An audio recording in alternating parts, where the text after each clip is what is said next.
Vamos avançando com Apocalipse 13, finalizando agora então com a segunda parte. Quero convidar você a ler comigo o versículo 11, onde surge no cenário profético um segundo poder, uma segunda besta. Apocalipse 13, 11 diz assim: Vi ainda outra besta emergir da terra. Possuía 2 chifres, parecendo cordeiro, mas falava como dragão. Se a primeira besta surgiu do mar, a segunda surge da terra.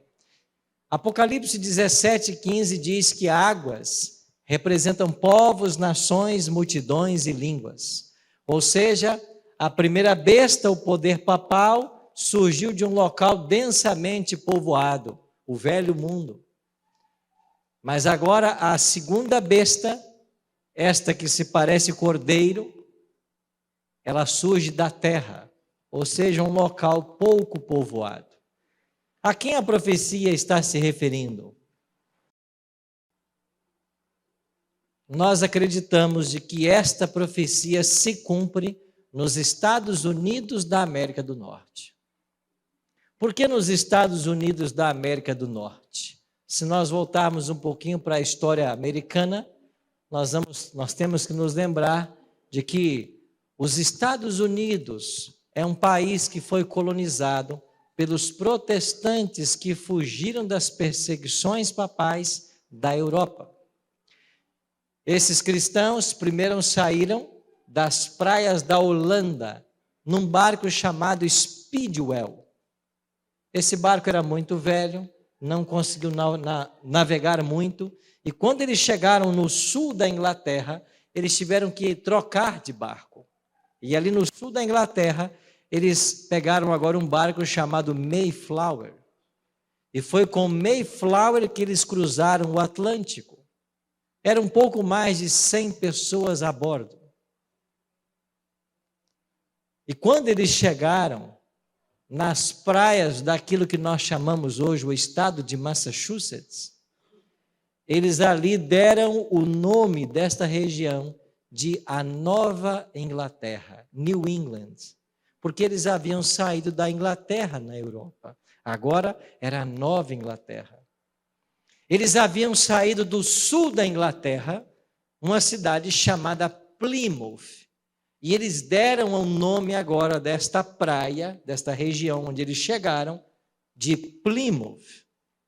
E se você vai visitar esse local, ali existe, não sei se eu coloquei aqui no slide, mas ali existe uma pedra onde nela está cunhado 1620. Foi o ano em que o Mayflower chegou ali. E eles construíram uma réplica do Mayflower. Ela fica ali, na Baía de Massachusetts. Eu, quando fui visitar a primeira vez, ela estava lá. Uma réplica do Mayflower. Era um pouco mais de 100 pessoas. Algumas morreram na viagem, 2 ou 3. Mas aqueles que ali chegaram, numa quinta-feira de novembro, eles começaram a colonização daquilo que viria a ser a maior nação protestante do mundo. É por isso que todo mês de novembro, na última quinta ou penúltima quinta, não sei, celebra-se o Thanksgiving Day, o Dia de Ações de Graças, quando a nação celebra a chegada dos pais peregrinos no ano 1620. E quando os pais peregrinos chegaram, eles tinham um ideal. Eles estavam fugindo das perseguições papais da Europa.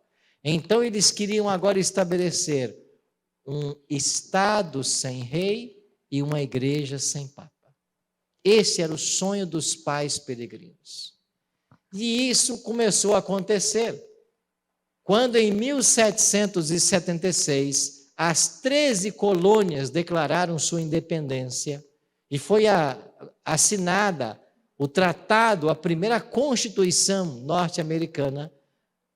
Um dos primeiros itens já fazia referência à Bíblia e o desejo de ser uma nação livre. Os Estados Unidos então cresceu e o sonho de um país sem rei e uma igreja sem papa tornou-se uma realidade. Em poucos países do mundo você vai gozar de tanta liberdade religiosa, de tantos direitos assegurados como nos Estados Unidos. Um poder que surgiu de um local pouco povoado, um novo continente. E aí começou-se a colonização, veio a independência. E a mão de Deus conduziu essa nação de forma extraordinária para que ela se tornasse a maior potência econômica mundial, o maior país protestante do mundo, do planeta. Só que a profecia dizia também de que este poder que surge da terra exerce toda a autoridade da primeira besta na sua presença e faz com que a terra e os seus habitantes adorem a primeira besta cuja ferida mortal foi curada. Aí vem a pergunta: como que os Estados Unidos levará o planeta Terra a adorar a primeira besta, o papado? Bom,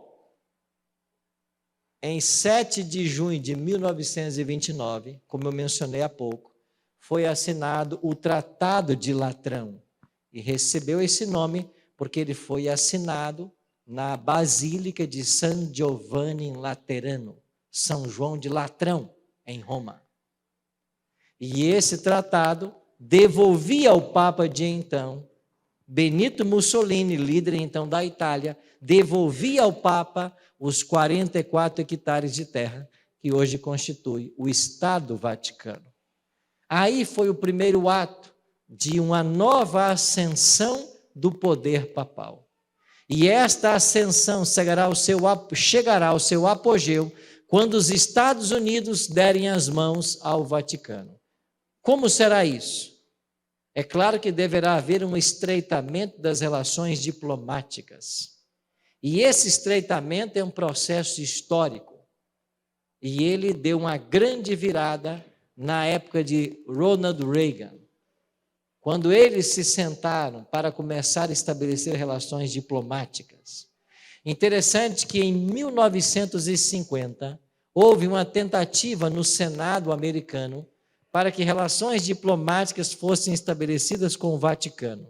Mas quando a proposta foi levada ao Senado, houve uma rejeição tão grande por parte do Senado que a sessão teve que ser cancelada. E qual foi o argumento do cancelamento daquela reunião? Como que nós podemos dar as mãos a um poder que nos perseguiu no passado? Bom, mas nada como o tempo. 1950 não passou. Mas quando chegamos na época de Ronald Reagan, William Wilson foi nomeado o primeiro embaixador norte-americano no Vaticano. Quando isso aconteceu, as relações diplomáticas começaram a se estreitar. E a revista Time, daquele ano, publicou uma matéria intitulada A Santa Aliança, e falava da união dos Estados Unidos com o Vaticano. As relações continuaram o processo de estreitamento, e quando Francisco chega ao poder, ele se torna o primeiro chefe do Vaticano a discursar no Congresso americano. Você vai se lembrar disso? Nunca um Papa havia discursado no Congresso americano, e o Papa Francisco tornou-se o primeiro. Na realidade, em sua primeira visita, ele fez 3 discursos. O primeiro deles foi no Jardim da Casa Branca, o segundo foi no Congresso e o terceiro foi na sede da ONU, em Nova York. E se você acompanhar o discurso que o Papa Francisco fez nos jardins da Casa Branca, você vai ver que algo interessante aconteceu. Ele falou por 9 minutos, mas ele disse o seguinte no jardim da Casa Branca: eu fui muito bem recebido aqui nesse país, assim como um dia também vocês foram recebidos. Assim como eu, sendo estrangeiro, porque ele é argentino, fui recebido bem aqui por vocês, um dia vocês também, sendo estrangeiros, foram bem recebidos. E a que ele aludia? Ele aludia ao fato de que os norte-americanos haviam vindo da Europa para colonizar aquele novo continente. Aí, quando eu ouvi esse discurso, eu fiquei pensando, será que os norte-americanos não se lembraram de que eles tiveram que fugir da Europa por causa das perseguições deste mesmo poder para quem agora estavam abrindo as portas? Será que eles não se lembraram disso? O mesmo poder que os perseguiu, que os levou a fugir da Europa, estava agora, mais uma vez, estabelecendo relações diplomáticas. E as relações continuaram. E o que vai acontecer, segundo a profecia bíblica? Deixa eu adiantar aqui para você. A palavra de Deus nos mostra que haverá um grande movimento ecumênico. Todas as igrejas vão se unir. E sabe quais serão os pontos doutrinários que unirão todas as igrejas? 2 principalmente. O primeiro deles, a crença que a alma é imortal, e o segundo deles, a santidade do domingo. E eu queria abrir um parêntese para você entender bem essa questão. É profética a união de todas as igrejas. Elas vão se unir. Elas vão se unir sobre um único governo mundial. E estas expressões como nova era, um governo mundial, são expressões que estão comumente na boca dos políticos e dos líderes mundiais. Uma nova era vai chegar. Haverá um movimento ecumênico e todas as igrejas vão se unir. Só que as igrejas não se unirão abrindo mão da sua própria identidade. Elas vão se unir por aquilo que lhes é comum. E quais são as 2 principais doutrinas que são comuns ao cristianismo na atualidade? A primeira delas é a crença de que a alma é imortal. No Brasil, principalmente, essa teoria ela está disseminada. A pessoa, quando morre, a alma se separa do corpo. Isso não é teologia, isso é filosofia. Porque quem ensina dualismo não é a Bíblia, é Platão. E se você ler Platão, você vai ver que Platão falava que o corpo é mau, mas a alma é boa. E na morte, a alma se separa do corpo, ela se liberta. O dualismo platônico tomou conta do mundo. E esta visão de que você tem uma alma, ela contraria a Bíblia. Porque Bíblia não ensina que você tem alma. A Bíblia ensina que você é uma alma. Se você for para Gênesis 2:7, na formação do homem, Gênesis 2:7 diz que Deus moldou o boneco de barro, lhe soprou no nariz o fôlego de vida e o homem passou a ser alma vivente. O homem não tem uma alma, o homem é uma alma. E a expressão alma na Bíblia, do hebraico nefesh, significa simplesmente pessoa. E o Antigo Testamento usa de forma intercambiável a palavra alma e pessoa. O que é uma alma à luz da visão hebraica? Bíblica é uma pessoa. Eu sou uma alma, eu sou uma pessoa. O que é a visão popular de alma? Algo que você tem e que na morte separa-se do corpo. Isto é, crer que a alma é imortal. Aí você pega todas as matizes religiosas, elas vão acreditar na imortalidade da alma, cada uma do seu jeito.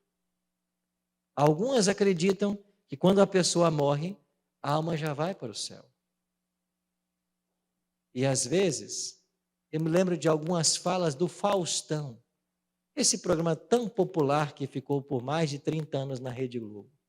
E quando morria um dos famosos, ele dizia, o fulano de tal já está lá no céu. está vendo a gente. E quando ele falava aquilo, eu pensava, milhões de telespectadores assistindo e pensam como ele, que a pessoa morreu, mas já está lá no céu. A Bíblia não ensina isso. Para outros, se você foi bom, vai para o céu. Se não foi tão bom, vai para o purgatório. Passa por um tempo de purgação, purificação, para então ir para o céu. Isso não é bíblico. Mais uma vez.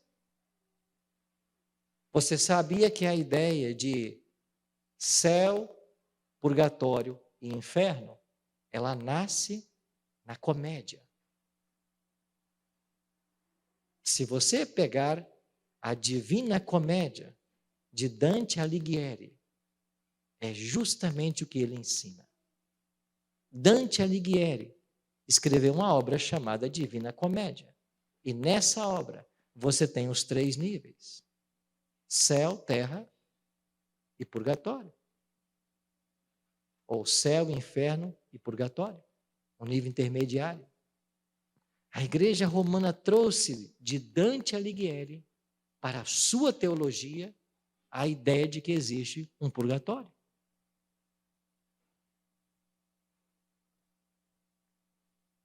Eu tinha um amigo, perdeu um irmão e foi para o velório do irmão. O irmão pertencia a uma igreja pentecostal.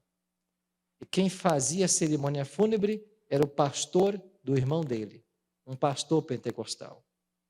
E na hora da cerimônia fúnebre, o pastor usou as seguintes palavras: nós estamos chorando o irmão que hoje vai ser sepultado, mas não fiquemos tristes, porque a alma já está na glória com o Pai.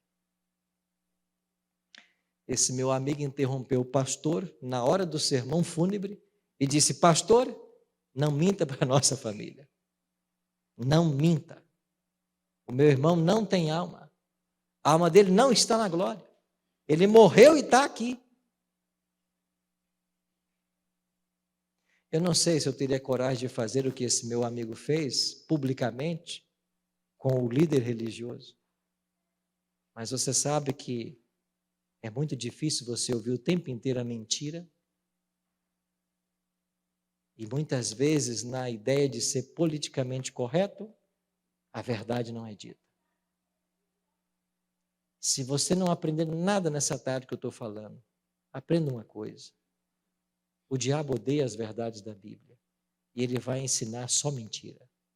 E uma das grandes mentiras que pegou é que a alma é imortal.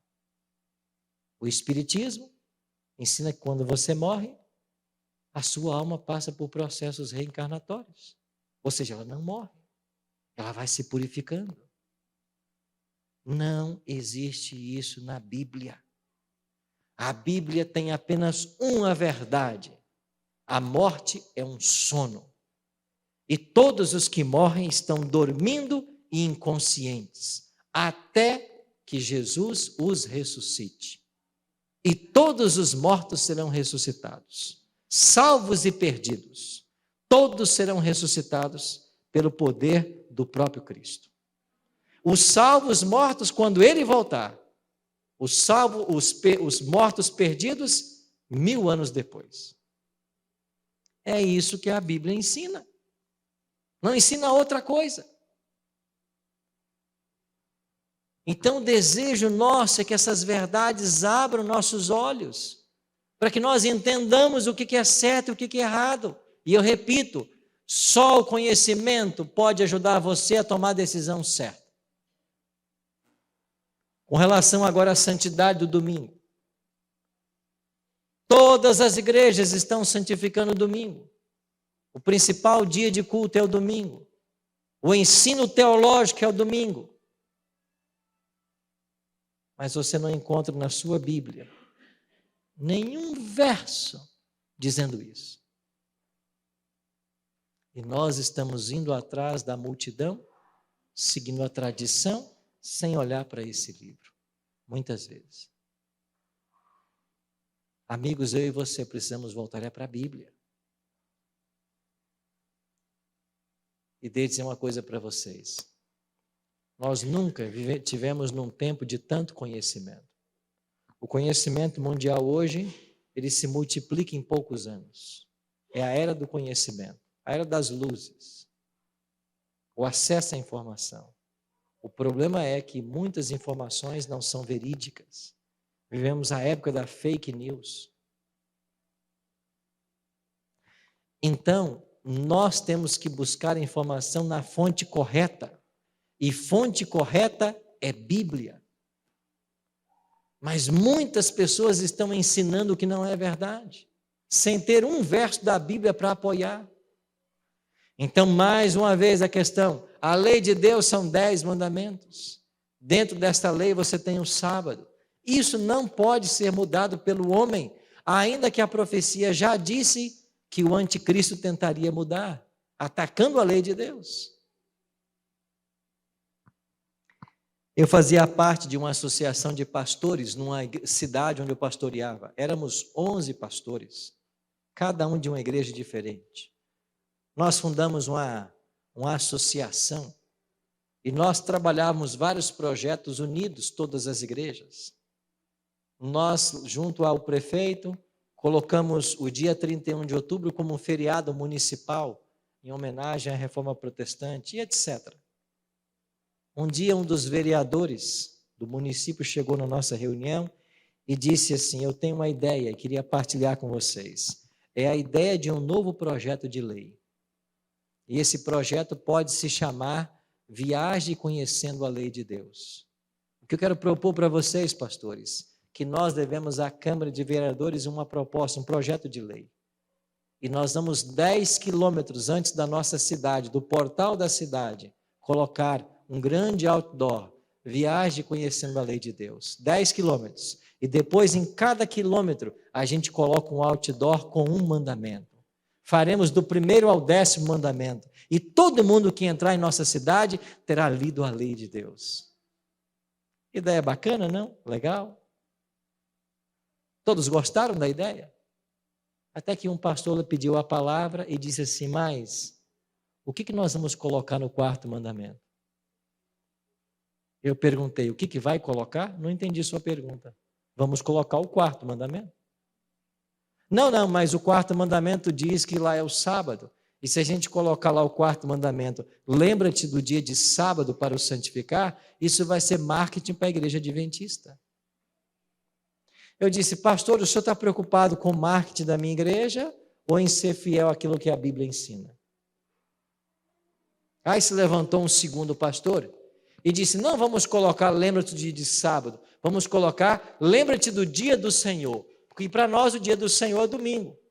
Eu disse: mas vocês querem colocar no outdoor aquilo que não está na Bíblia? Vocês são pastores e querem mudar o que está escrito? Aí a confusão começou, né? Aí o negócio foi esquentando tanto que o próprio vereador se levantou e disse: está cancelado o projeto, vamos cancelar. E eu aproveitei a deixa e disse: pode cancelar, mas enquanto eu for membro dessa associação, como pastor, eu não posso concordar que vocês coloquem em outdoor aquilo que não está na Bíblia. Bom, você sabe que eu não durei muito tempo lá, né? Logo eles me expulsaram. Mas é isso que está acontecendo hoje. Eles estão tentando forçar você a crer que o domingo é o dia santo. Então, esta crença que domingo é dia santo e que a alma é imortal, será o elemento aglutinador para que haja o ecumenismo. E ele vai acontecer. Quando todas as igrejas se unirem, o que diz o Apocalipse que vai acontecer? A todos os pequenos e grandes, os ricos e pobres, os livres e escravos, faz que lhe seja dada certa marca sobre a mão direita ou sobre a fronte, para que ninguém possa comprar ou vender, senão aquele que tem a marca, o nome da besta ou o número do seu nome. Aqui então virá o que nós chamamos de decreto dominical. E por uma legislação que será imposta, as pessoas serão obrigadas a aceitar o domingo como um dia santo. Então, no Apocalipse, você tem o selo de Deus e a marca da besta. E será esse ato, esta profecia, esse acontecimento, que vai ser o divisor de águas entre a população daqui para frente. Eu nunca vim a Joaçaba, nunca tinha vindo a Joaçaba, nem Erval do Oeste. Vocês têm uma cidade linda, duas cidades lindas. Mas escuta o que eu vou dizer com muito carinho para todos vocês. Todos os habitantes dessa cidade, eles vão se dividir em dois grupos. Aqueles que vão aceitar unicamente a palavra de Deus e ficar do lado da lei, inclusive o sábado. E aqueles que vão se dobrar à pressão desse poder religioso e vai aceitar o domingo como dia de guarda. Isso chegará a ser uma legislação nacional. Isso vai ser.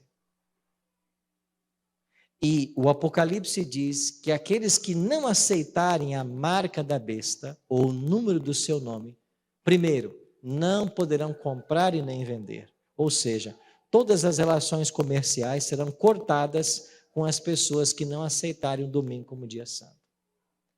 E depois haverá um segundo decreto. Um segundo decreto que vai declarar de que aqueles que não aceitarem o domingo como um dia santo e não submeterem à autoridade da igreja estabelecida, agora já no movimento ecumênico, serão considerados dignos de morte. Então, em Apocalipse 13, você tem dois decretos. Um que não pode comprar e nem vender, e um que a pessoa tem que ser morta. É o que está aqui no verso 15. Depois você lê em casa com mais tempo. Então, como no passado, como aqueles jovens lá em Babilônia tiveram que escolher entre adorar a imagem que Nabucodonosor havia construído ou ser lançado na fornalha de fogo. Eu e você teremos que decidir de que lado nós ficaremos. E sabe o que a Bíblia ensina? Não existe em cima do muro. Todos nós teremos que tomar uma decisão. E quanto mais rápido ela for tomada, mais fácil será. Quanto mais demorarmos numa decisão, mais difícil ela se tornará. Pastor Arilton, por que o senhor escolheu o Apocalipse 13 para essa tarde? Porque esta é a mensagem que a Igreja Adventista tem para anunciar. Em breve nós ouviremos nos noticiários que o domingo foi estabelecido como um dia mundial de guarda. Esforços nessa direção já são feitos há décadas. Há um esforço do Vaticano enorme pela santidade do domingo. Tentaram proibir o futebol no domingo. Declararam já o domingo o dia da família. Eles querem que todas as fábricas parem no domingo. A terra precisa de um dia de descanso. E toda a proposta bíblica que é sobre o sábado, esse movimento quer jogar sobre o domingo. E a humanidade vai ser dividida entre dois grupos. E eu e você teremos que tomar a nossa decisão. De que lado nós ficaremos? Agora eu digo para você, como que você poderá tomar alguma decisão se você não tem conhecimento? Gato, para onde eu vou? Que estrada eu pego? E o gato responde para Alice, para onde você quer ir? Ela disse, eu não sei. Então o gato responde, qualquer caminho serve.